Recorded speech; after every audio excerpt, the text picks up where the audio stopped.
எதுக்குமா மூஞ்சிய தூக்கி வச்சிருக்க குரங்கு மாதிரி? ஏன் அவ்வளவு ஒரு 500 ரூபா மொய் வைக்க சொல்லியிருக்கேன். ஒரு தேங்காய் பழம் வாங்கிட்டு வர உனக்கு துப்பு இல்ல, அடிச்சு பிடிச்சு வாங்கிட்டு வருது இல்ல. 500 ரூபா மொய் குட்டியா? வைக்கவே இல்லையம்மா மொய். வைக்கவே இல்லையா? எங்கேயா பண்ணி 500 ரூபா என்ன அப்படி குடிச்சுப்பியா? குடிச்சியா சொல்லு. நீ சரக்கு அடிக்கதான் 500 ரூபா கொடுத்தா நான் எடுத்துட்டு வந்துட்டேன் நானு. அட பாவி மனுஷன், அந்த அத்தை என்ன நினைக்கி என் கல்யாணத்துல வந்து 1000 ரூபாய் எழுதி இருக்கியா? நல்ல வாயில வருது 500 ரூபா மொய்க்குன்னு குடுத்தியா நீ?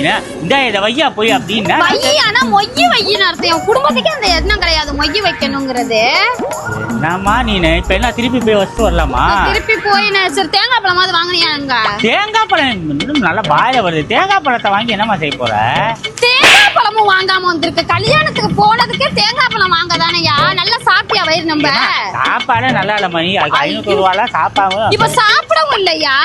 சாப்பிட்டேன், நான் சாப்பிட்டேன், நல்லா சாப்பிட்டேன். பார்சல் கேட்க சொன்னீங்க, போய் கேட்கலான்னு போனேன். பிள்ளைங்களுக்கும் கட்டிட்டு வரல. உன்னெல்லாம் கல்யாணம் பண்ணி கட்டிட்டு வந்துட்டேன். இங்க பாரு பார்சல் கவர்ல கட்டிட்டு வந்திருக்கியா? நல்லது. ஒரு ஐஸ்கிரீம் 2 எடுத்து பத்திரமா வச்சிருக்க கூடாது. ஐயோங்கிற வழி இல்ல. இதுல வளர்த்துருவோமா?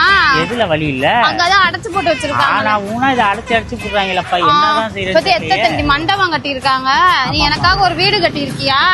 வாழ்க்கையில எனக்கு இந்த இப்படியே ரோட்ல ஒண்ணாந்துகிட்டே இப்படி திரிய வைக்கிறியே. எனக்கு ஒரு வீடு இருக்கா, வாசல் இருக்கா?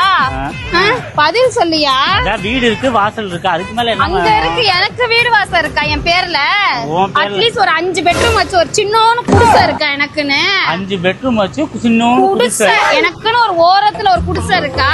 உன்னை கட்டின பாவத்துக்கு நான் நாண்டுகிட்டு தான் சாவணும். மூடிக்கிட்டு வண்டியை ஓட்டு. நல்லா எரிச்சலா வருது. வேகமா ஓட்டியா? இப்பதான் போனா ஊர்வலம் போற மாதிரி போறேன். வேகமா